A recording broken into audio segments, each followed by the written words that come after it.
안녕하십니까. 현을 스님입니다. 오늘은 유마경 8번째 수업이 되겠습니다. 제 8강 유인물과 교재 44페이지 준비해 주시고요. 44페이지 중간 보면은 지세보살이 나옵니다. 자, 지세보살에 대해서 공부를 하겠습니다. 지세보살은 다른 경에는 많이 안 나옵니다. 여기 유마경하고 보적경에 조금 나오는 그런 보살입니다.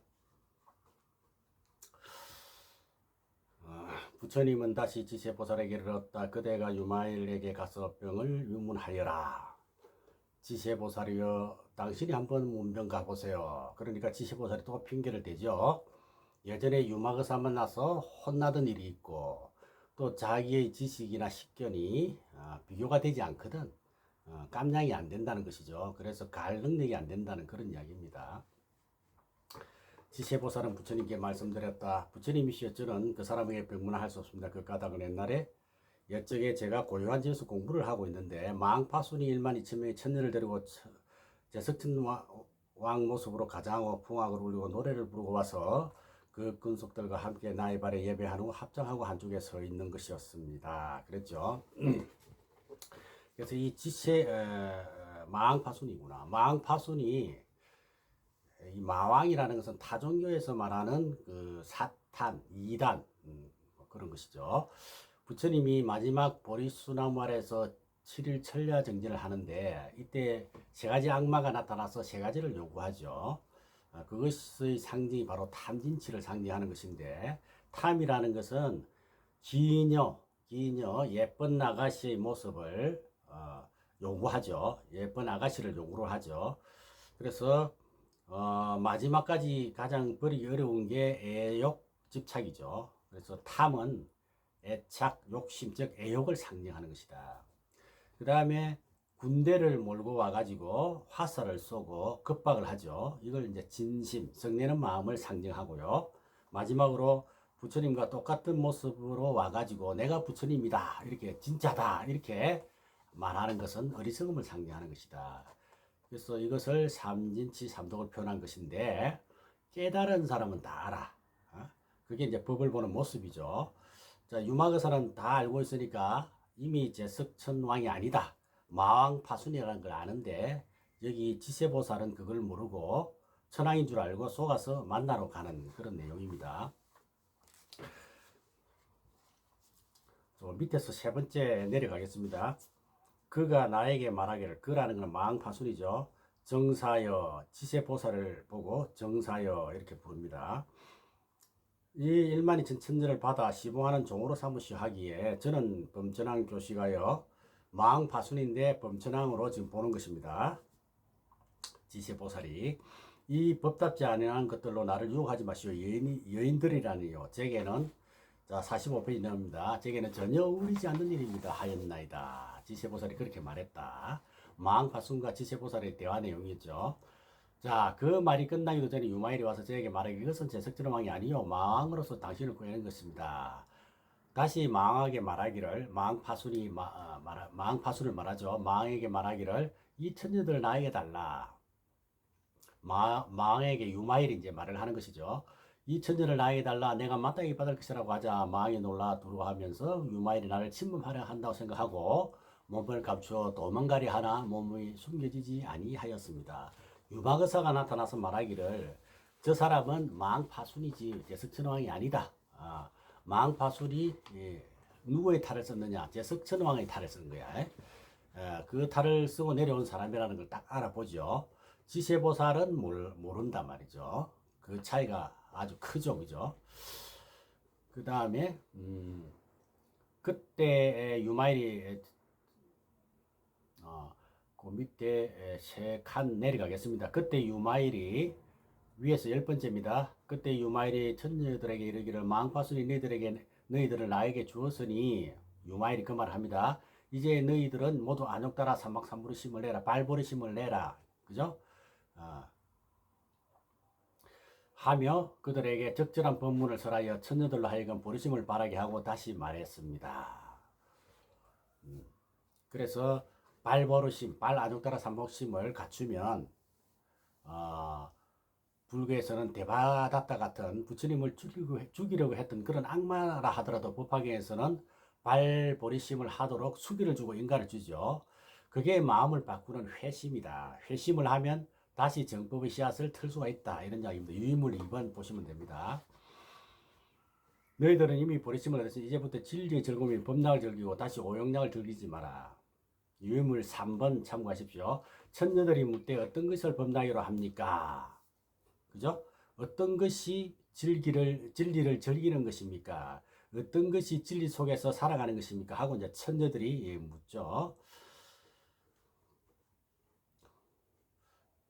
유마일이 답하였다. 항상 부처님 믿기를 즐겨하고 법문 듣기를 즐겨하고 선께 공양하기를 즐겨하는 것이다. 오용량을 벗어나는 것을 즐겨하고 오음을 원수같이 즐겨야 한다. 오음이라는 것은 색수상 행식이죠.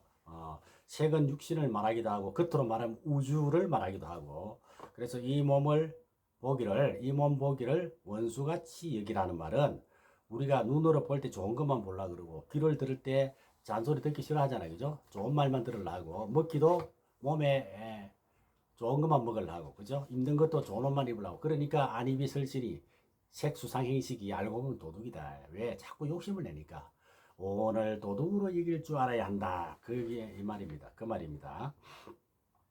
지수하풍을 독사와 같이 보기를 즐겨하며 그 다음에 바깥 경계를 받아들이는 6가지 감각기관을 텅긴 말과 같이 보기를 즐겨하는 것이다. 6가지 감각 안입이 설신이 이것은 텅 빈 말과 같이 봐야 한다. 다시 말하면 다 비우고 가야 한다 이 말입니다. 본질을 봐야지. 그죠? 우리가 몸 관리 잘못하면 몸이 원수가 되고 망치는 것 같이 집안도 잘 관리하지 않고 청정수영을 하지 않으면 집안도 하루아침에 무너져 버립니다. 그러니까 본질을 잘 봐라. 현상만 보지 마라. 이런 이야기죠.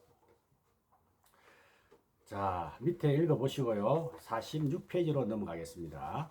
46페이지. 46페이지 위에서 네 번째 보겠습니다. 깊은 법을 듣되 두려워하지 않는 세 가지 해탈문을 즐기며 함께 수행하는 도반을 가까이 하기를 즐기면서 도반이 아니어도 미워하는 마음을 내지 마라. 세 가지 해탈문은 뭐죠? 세 가지 해탈문은 공해탈문, 무상해탈문, 그죠? 그 다음 무원해탈문 세 가지죠. 유의물 4번 보시면 됩니다. 그 다음에 도반이 아니어도 미워하는 마음을 내지 않는다. 이게 뭐죠? 이게 바로 법락을 즐기는 것이죠. 여러분들이 살아가면서 법락, 밥을 먹는 즐거움은 뭐 몇 번 지나가면 실증이 나죠. 소고기만 해도 일주일만 지나면 어때요? 질리죠.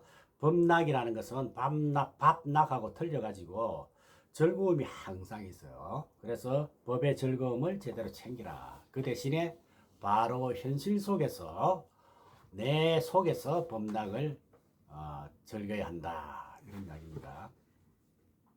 자, 중간으로 내려갑니다. 중간. 위에서 14번째 파순이 유마일에게 말하기를 그사여 이 천녀를 놓아주소서. 모든 것이 미련 없이 남에게 보시하는 게 보살을 합니다. 아니 유마일이 말하기를 내가 이미 되돌려 줬으니 너는 데려가되 그들도 법의 기쁨을 느끼게 할지어다 하였나이다. 법의 기쁨, 법락을 느끼도록 해라. 천상에 올라가더라도 오용락에 탐착하지 말고 발심을 했으니까 안욕따라 삼막삼볼이라 했죠. 그죠? 발심을 했으니까 진리를 알게 하라. 그런 이야기죠. 자, 그 다음에 그때 천녀들이 유마일에게 말하기를 우리들이 어떻게 마의 궁전을 머무릴까? 돌아가면은 천상에 마의 궁전이 있는데 어떻게 삽니까? 그러니까 이제 무진등이라는 법문을 해주지요. 무진등 한번 보겠습니다. 유마일이 말하기를 여러 천녀들이 엮어지지 않는 등불이라는 법문인데 무진등이라 이름하니 너희들이 배울 것이다. 무진등이라 하면 마치 한 등불이 다음 계속하여 다음 등에 불을 붙여 백천개의 등을 밝히어 눈대를 다 밝히고 그 밝음께서 이어나가니 이와 같이 한 보살이 100,000명의 중생을 인도하여 안독따라 삼막삼불심을 내게 하지만 저 보살의 보리심을 향한 등불은 끄지지 않으며 그 설법에 따라서 모든 착한 법을 더하게 하나니 이것이 무진등이라고 하느니라. 무진등, 그죠? 여러분들도 이제 법문을 듣고 강의를 듣고 했으면 어디에 가더라도 무진등이 되어야 한다. 어디서 살더라도 무진등이 되어야 되고 모든 사람들에게 등불이 마음을 깨치는 법, 마음 공부를 하는 법 이걸 알게 해줘야 된다. 그래서 무진등이라는 등불이 꺼지지 않도록 한다. 다시 말하면 마음을 공부하는 마음 법문이 끊이지 않게 하라. 이런 이야기죠. 그런 이야기 되겠습니다. 너희들이 비록 마군의 궁전에 있더라도 이 무진능으로서 수없는 하늘 사람들도 다 안혹따라 삼막선을 내게 한다면 부처님 은혜를 갚게 되는 것이며 또한 일체중생에 크게 이익되게 하리라. 지세보살이 이제 그렇게 이야기를 합니다. 그래서 나도 발심하고 일체중생을 크게 이익되게 한다. 나도 발심하고 상대방도 발심하게 하는 것. 궁극적으로 나도 깨닫고 상대방도 깨닫는 것. 이런 의미가 되겠죠. 그 다음에 그래서 어쨌든 그때 천녀들이 머리를 조아려 유마일의 발에 예배하고 마음을 따라 천국으로 돌아가면 또 보이지 않더이다. 부처님이시여 유마일이 이러한 자지의 신통력과 지혜와 말다른 변자가 있기 때문에 저는 감히 가서 병을 위문할 수 없나이다. 이렇게 공문리를 빼버리죠. 자, 그 다음에 선덕 볼까요? 선덕. 부처님께서 장자의 아들 선덕에게 말하였다. 또다시 이제 선덕이라는 청년에게 병문안 가라 그러죠. 그 선덕은 당시 인도에서는 첫 시간에 말씀드린 대로 상업 국가가 만들어지면서 장자라고 하는, 즉 요즘 말로 하면 부유한 상업가, 그죠? 상업가, 또 사회적으로는 사회주의 국가가 만들어지죠. 나중에 인도에 사는 많은 부유한 상업 자본가들이 불교를 귀의합니다. 많이 귀의하죠. 왕들도 많이 귀의하고요. 그 일환으로 상징인 사람이 선덕이다 이 말이죠. 그 대표적인 분은 이제 수다타 장자, 그의 자녀들 2세대는 선덕을 우리가 상징적으로 보는 것이죠. 자, 미륵보살, 강엄동자, 지세보살, 이제 네 번째 선덕에 대해서, 보살품에서 선덕에 대해서 이야기합니다. 그대가 유마에서 병문하라. 선덕은 부처님께 말했다. 부처님 시절은 분명은 할 수 없습니다. 예전에 아버님 계신 곳에서 큰 보시 모임을 베푸고 거기 참석한 스님들과 바람과 모두 잘못된 수행하는 외도, 가난하니 천하니 고아들, 거지들을 공양하였습니다. 이렇게 여러 사람을 평등하게 이렇게 공양을 올리는 것을 우리는 만발공양 또는 무차공양 이렇게 이야기합니다. 보시할 때는 무차, 누구도 막지 않는다. 유의물 5번 참고하시고요. 누구에게나 공양을 준다. 이 차자는 차단할 차자, 그죠? 막을 차자거든. 그래서 무차라는 말은 그런 말입니다. 그때 유마일이 그 모임에 들어와서 제게 말하길, 여보시오 선덕님, 큰 모임을 당신같이 차려서는 아니 됩니다. 우리가 금강경에 수미산만큼 많은 재물로 금강경에서 수미산만큼 많은 재물로 보시하는 것이 진짜 보시냐, 법보시가 진짜 보시냐, 이런 말 나오죠. 금강경 한 구절만 가르쳐줘도 큰 보시다. 진리를 알게 하고 깨닫게 해주고 수많은 사람을 알게 해주면 그게 훨씬 더 큰 보시다. 이런 말을 했죠. 마땅히 법으로 사는 보시 모임을 베풀어야 하는 것이 어찌하여 재물로만 보시하는 모임을 합니까? 그렇죠? 금강경에 나오는 내용과 똑같죠. 마땅히 법으로 하는 법보시가 진짜 보시지 재물로 하는 보시는 진짜 보시가 아니다. 이런 이야기입니다. 제가 유마일에게 이제 선덕이 말합니다. 제가 유마일에게 그 사람이 어떻게 하는 것이 법으로 보시하는 하고 물었습니다. 유마일이 답합니다.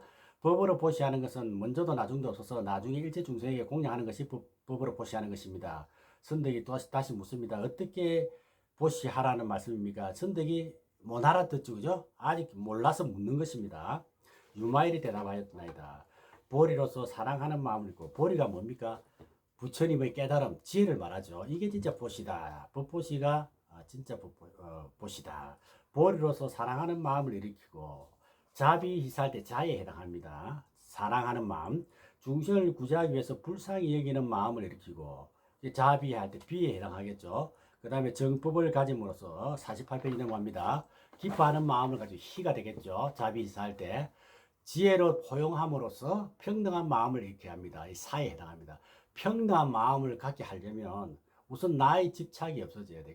나의 집착이나 이런 번뇌를 버려야 돼. 그래야 평등한 마음을 가질 수 있죠.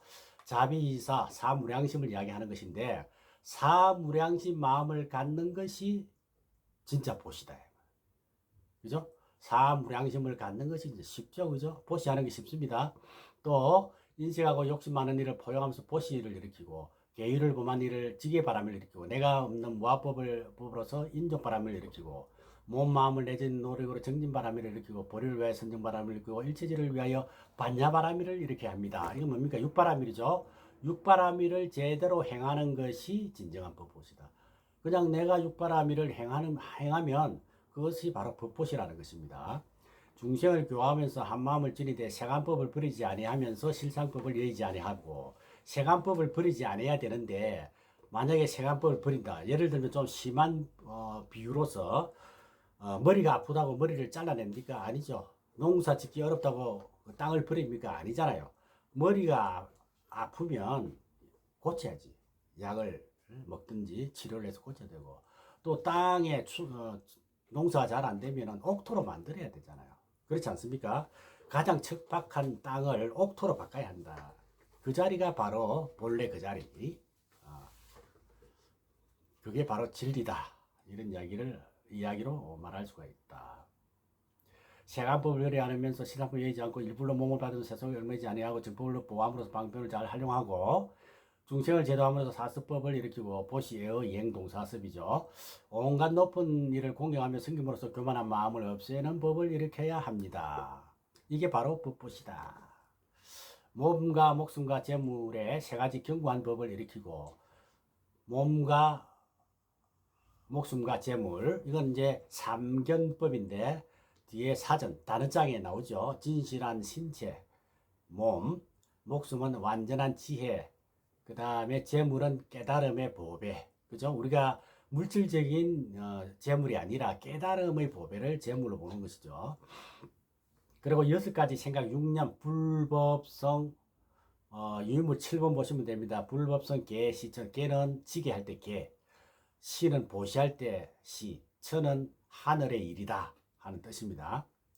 그 다음에 6가지 합하는 공경하는 법, 6화경이죠. 신화경, 구화경, 의화경, 개화경, 견화경, 이화경, 유물 8번 보시면 되죠. 불교 교단의 화합을 위해서 정한 6가지 계율입니다.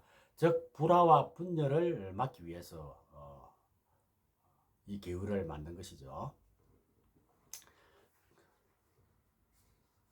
그 다음에 그 밑에 좀 생략하겠습니다. 읽어보시고요. 49페이지로 넘어갑니다. 선남자여 이렇게 하는 것이 법으로 보시하는 법이며, 49페이지 두 번째입니다. 두 번째 줄. 이렇게 하는 것이 법으로 보시하는 법이다. 물질 가지고 사람 마음 사는 게 아니다 이 말이죠. 진짜로 법으로 보시하는 법회, 이게 이제 참 멋있는 일 아니겠습니까? 여러분도 여기 법당 오실 때 돈 벌러 오는 게 아니잖아요. 그죠? 법을 읽기 위해서 오는 거 아니겠습니까? 그렇죠? 선남자 이렇게 하는 것이 법으로 보시하는 법이면, 만일 보살이란 법을 보시하는 법회에 머물러 있으면 대시주가 되며 일체 생활에 큰 복전이 됩니다. 보살이 법보시하는 사람이 대시주요 대복전이다. 이때 선덕이 부처님이시여 유마일이 이런 법문을 말할 적에 바람은 200명이 안욱다 삼박선을 냈습니다. 저는 마음이 청정해져서 처음 보는 즐거움을 얻었기에 머리를 조아려 유마일의 발에 절하고 수없이 값비싼 보석인 영락을 벗어들었으나 유마일이 받지 않으므로 그 사람이 먼컨대 이 영락을 받아서 주고 싶은 에게 주십시오 하였습니다. 그러니까 너무 기뻐가지고 선덕이라는 사람이 당시 제일 비싼 보석이 영락이죠. 법화경을 보면은 간센보살 보문품에 무진이 보살이 법을 듣고 목걸이를 풀어서 보시하잖아요. 그죠? 간센보살이 안 받으려 하니까 부처님이 복을 지켜 하려면 받아야 한다 그러거든. 그래서 받아가지고 반을 나누어서 반은 자기가 가지고 반은 다보 부처님에게 드리는 그런 내용이 있죠. 그와 같은 내용입니다. 유마일이 그제서 영락을 받아 두 몫을 내어 한 몫은 모임에서 가장 못난 그린을 주고 한 몫은 난성 부처님께 바치자 그 자리에서 모인 모든 대중들이 강명석에 계시는 난성 부처님을 칭찬할 수 있었습니다. 그 진주 영락이 저 부처님 위에서 변하여 내기둥으로 된 보배 자대가 되었습니다. 그 자대는 네 방향으로 장식을 드리워서나 서로 가려지지 아니함을 보았습니다. 이처럼 멋있고 화려한 자대, 부처님이 앉아있는 평상, 그죠? 법상이 되어버렸다. 이런 이야기입니다. 그때 요말이 이런 신통변화를 나타내고 다시 말하되, 시주가 만일 평등한 마음으로, 즉, 거지가 아니다. 평등한 마음을 가져라. 이 말입니다. 마음으로 가장 못난 거지 한 사람에게 보시하되, 만일 부처님께 보시하는 것 같이 하여, 분별심을 내지 않고, 대비신임이 평등하여 가보를 구하지 않으면 이것을 일러 구족한 법보시라고 하더이다. 많은 경우에 우리 불자들이 절에 시주를 했을 때 송덕비, 공덕비 씌워주면 좋아하죠. 근데 진정한 법부처는 그런 게 아니다. 평등한 마음으로 하는 것이다. 이름 없이 하는 것이다. 이런 이야기입니다.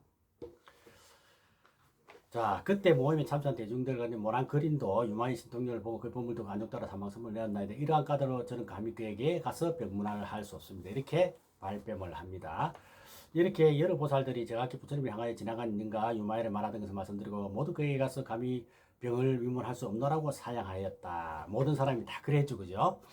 그래서 지금까지 보살품에서 말하고 있는 여러 가지 원리들, 수기라든지 범락이라든지 볼이라고 하는 거, 도량이라고 하는 거, 법보시라고 하는 것 여러 가지 테마로서 말을 하면서 미륵보살, 강음동자, 지세보살, 선덕에게 말하지만 결국은 무슨 말입니까? 우리들에게 하는 메시지가 되겠죠. 특별한 사람에게 하는 것이 아니라 우리들에게 주는 메시지다. 이걸 이제 우리가 알아야 되겠습니다. 다음 50페이지 넘어갑니다. 50페이지는 뭡니까? 문수보살의 문병 문질품입니다. 시간이 없어 빨리 하겠습니다. 그때 부처님께서 지혜를 상기하는 문수보살에게 이랬다. 유마의사가 바이살리에 있는 자기 집에 아파 누워 있습니다. 질병이 들었죠. 수많은 제자들 보살들에게 문병 가라 그랬는데 부처님이 그랬는데 꿈이 깨져버렸어. 부처님이 다시 마지막으로 문수보살에게 문병 가라 그럽니다. 문수보살 하면은 생각나는 게 지혜의 상징이죠. 우리가 예불할 때 대지 문수 사리보살 하지 않습니까? 문수보살 얘기를 좀 더 하면 우리가 문수보살을 찾아다닙니다. 성지에 갈 수도 있고 문수도량에 갈 수도 있고 그런데 우리는 문수를 만나고도 모른다는 거야. 그 문수보살은 거지의 모습도 될 수 있고 할머니 모습으로도 나타나기도 하고 동자의 모습으로도 나타납니다. 왜 모르느냐? 안목이 없기 때문에 모르는 것이죠. 열심히 수행해서 우리가 안목 찾기를 바랍니다. 오늘부터 옆에 있는 사람과 싸우면 안 되겠죠. 바로 옆에 있는 사람의 모습으로 지장보살로 올 수도 있고 간센보살일 수도 있다. 그래서 싸울 일이 없습니다. 근데 이 문수보살님은 지혜의 상징인데 문병가라 그러니까 문수보살이 말하기를 꽁무니 빼고 싶어 죽겠는 거야. 천하의 지혜 문수보살도 꽁무니 빼고 싶어 변명하려고 그러거든. 그죠? 그런데 이제 어때요? 문수는 이렇게 부처님께 말했다. 부처님이 그 사람은 말을 끝내기가 매우 어렵습니다. 진실한 모습인 실상의 질을 깊이 통달하여 법문을 잘 전설하십니다. 변제가 말 주변이 얼마나 좋은지 몰라. 그죠? 실상의 질을 다 아니까. 그죠? 말 잘하는 변제가 막히면 지혜에 걸림없이도 온갖 보살들의 법칙을 모두 알고 여러 부처님의 비밀한 법문을 통달했습니다. 부처님과 동격이야. 그죠? 다 아니까 수많은 마음을 항복받고 신통자유자재로 부르며 지혜와 방편의 끝까지 도달하였습니다. 그러나 부처님의 분부를 받아들이시니 한번 가서 병문안 하겠습니다. 이 말은 위문을 하기는 해보겠습니다. 이런 의미 같아. 그죠? 우리가 듣기에. 그만큼 유마거사가 뛰어나다. 이런 이야기도 됩니다. 이에 대중 가운데 있던 보살과 큰 제자들과 제석천과 범천왕 사촌왕들이 이렇게 생각하였다. 어떻게 생각할까요? 구경거리다. 이렇게 생각하겠죠.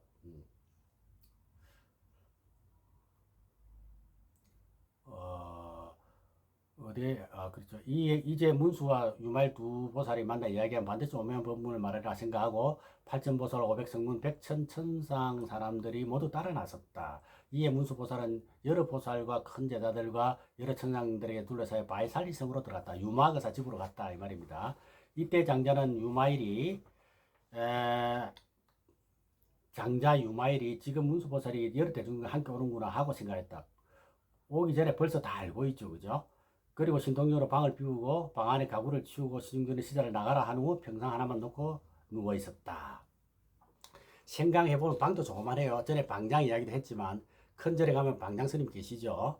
여기 유마거사가 누워 있는데 거기서 멋진 말이 나옵니다. 왜 아픕니까? 그러니까 중생이 아프니까 내가 아프다. 중생이 병이 없으면 나도 병이 없어진다. 이런 말 하죠. 한자로 말하면 동체대비야. 너와 내가 한 몸이다. 너와 내가 다른 몸이 아니다. 이런 의미가 있죠. 문수보살이 그 집에 들어가니 방은 비었고 아무것도 없고 유마일 혼자 평상에 누워 있는 걸 보았다. 유마일이 문수에게 말했다. 잘 오시는 문수보살이 오지 않는 것으로 지금 보지 않는 것으로 보시나이까. 이게 무슨 말입니까? 한문으로 말하면은 유인물 10번에 보시면 됩니다. 불례상일에 불견상이견 오기는 왔는데 그러나 온바 없이 오셨네요. 와서 나를 보지만 보지 않고 본다 이런 뜻인데 이게 앞에서 말했던 백이 가는 무서설 남신동자 불문문의 동일한 표현이다. 같은 그런 표현법이다. 이렇게 이해를 하시면 되겠습니다. 자, 그리고 저 중간에 위에서 9번째로 넘어갑니다. 유마일이 대답하길 어리석음으로 때 자기 생겨서 내 병이 난 것이요. 병이 얼마나 병이 난 지 얼마나 오래됐습니까? 이렇게 물으니까 그 말을 하는 것이죠. 또 일제 중생이 병들어서 나도 병들었으니 만일 일제 중생이 병이 없어 나도 내 병도 없을 거다. 왜냐하면 보살은 중생을 위하여 생사에 들어가는 중 생사가 있으면 병이 있는 것입니다. 만일 중생이 병이 나면 병이 다 나면 보살의 병도 낫는 것입니다. 그랬죠. 그래서 비유를 들었어도 참 잘 비유를 들었죠. 납득이 갈 수 있도록. 그렇죠. 비유하자면 어떤 장자가 외아들을 두었는데 그 아들이 병이 나면 부모 병이 낫고 아들이 병이 나면 부모의 병도 낫는 것처럼 보살도 그와 같아서 중생을 사랑하기를 아들과 같이 하기에 중생이 병들면 보살도 병들고 그렇죠. 예를 들면 어떤 사람이 장자가 아니더라도 자식이 아프면 엄마가 아프겠죠. 내 몸처럼 생각한다. 동체대비다. 이런 이야기입니다. 중생이 병들면 보살의 병도 중생이 병이 나면 보살의 병이 낫는 것입니다. 또 이 병이 무슨 인연으로 생기냐 하면 보살의 병은 대비심에서 생기는 것입니다. 보살의 병은 대자 대비 아파하는 마음, 애처로운 마음, 안타까워하는 마음 바로 그게 부모의 마음이고 또 특히 어머니의 마음이다. 이렇게 말을 할 수 있는 것입니다. 문수보살이 또 그 사람 이 방을 어찌하여 비웠으며 시자는 왜 없습니까? 하고 물었다. 보살이 대답하기를 여기 여러 부처님의 나라에도 텅 비었습니다. 우리가 공을 말할 때 우리 집이 비면 그 공실이다 이런 말 하죠. 일을 못하면 공첩다. 이렇게 이제 공이라는 의미를 많이 쓰는데 이 공이라는 말이 불교에서의 공식이 뭐죠? 무상무와 연기. 그죠? 무상무와 연기이기 때문에 공이라는 것입니다. 실체가 없고 변하고 인연 따라 생기고 이걸 모르면 고통. 이걸 알면 열반이다. 그죠? 재무상 재본무와. 우리 열반경 사국에도 그렇죠. 재무상시 생멸법 생멸멸이 정멸비락이다. 바로 이게 이제 공의 공식이죠. 모든 것은 무상해서 이것은 곧 생하고 멸하는 법이다. 이 생멸의 집착만 놓으면 곧 고요한 열반의 경지에 이른다. 이런 내용이 있죠. 그죠? 문수보살이 이상히 여기 물었다. 어떤 것으로 비웠다 하십니까? 그죠? 문수보살이 아직 못 깨달아서 내용을 잘 몰라. 그래서 다시 묻는 것입니다. 유마일이 대답하기를 본래 텅 빈 공임으로 비었다 합니다. 문수보살이 본래 공한 것을 어떻게 공이라고 체험하게 됩니까? 하고 물으니 유머가사가 말하기를 공이라 분별함이 없으므로 실체가 없다는 말이죠. 공을 체험하게 됩니다. 분별심을 버려라 이 말입니다. 버려야 한다. 공인데 뭐 분별할 게 뭐 있느냐? 공한 것을 분별할 수 있습니까? 분별도 또한 공입니다. 분별한다는 말 자체를 꺼내지 마라 이 말입니다. 말 속에 생각이 있고 생각 속에 이미 차별이 있다. 분별하지 마라. 그 말이죠. 공은 어디서 구합니까? 마땅히 잘못된 수행을 하는 외도를 65종의 잘못된 견해에서 구합니다. 그러니까 박토를 바꿔서 옥토가 돼야지 그걸 버리고 옥토 구하는 것이 아니다. 무의를 가지되 유의를 버리지 않는 것이다 이 말이죠. 그 다음에 마땅히 부처님의 해탈 속에서 구합니다. 부처님들의 62종의 잘못된 견해는 어디서 구합니까? 마땅히 부처님들의 해탈 속에서 구합니다. 부처님의 해탈은 어디서 구합니까? 일체 중생 마음 가운데 구합니다. 또 당신의 문결을 왜 시자가 없느냐 하시지만 시자라는 게 뭡니까? 시자는 시중드는 사람이죠. 유인물 12번 보십시오. 사람 인변의 절사자요. 절에서 부처님 일을 하는 사람을 시자란다. 그죠? 어디서 왜 시자가 없냐 하시지만 수많은 마군들과 여러 잘못된 수행을 하는 외도들이 모두 나의 시자들입니다. 아까 망파순 천녀들 다 전부 다 시자도 만들어 버렸죠. 유마거사가. 그러니까 시자가 따로 있는 게 아니라 모든 게 나와 생각이 다르고 나와 이해가 다른 사람도 내가 그 사람을 납득시키고 설득시키면 다 내 편이다. 그런 이야기입니다. 원수도 내 편이 될 수 있다. 그런 말이죠. 그 이유를 말하면 마군들은 생사를 좋아하는데 보살들은 생사에 얽매지 않고 잘못된 수행을 하는 외도들은 모두 잘못된 견해를 좋아하는데 보살은 모든 잘못된 견해에 흔들리지 아니합니다. 그런 견해에 흔들리지 않고 그 사람을 교화하기 때문에 보살이다. 보살이 그런 큰 마음을 가져야 된다. 그런 마군들이나 종교가 다른 사람들, 생각이 다른 사람들 다 교화할 수 있는 것. 그죠? 그게 보살이다. 우리가 모두 보살이 됩시다. 마음을 크게 열고 나를 비방한 사람도 내 편 만들고 나를 죽이려고 한 사람도 교화를 해서 내 편 만들면 그게 바로 대비심이요 법보시요 교화다. 교화가 되는 것이다. 그렇죠? 모두 마음 깨달아서 승부를 하십시다. 오늘 수업 여기까지 하겠습니다. 다음 수업에도 문제를 계속 이어가겠습니다. 여러분 승부를 하십시오.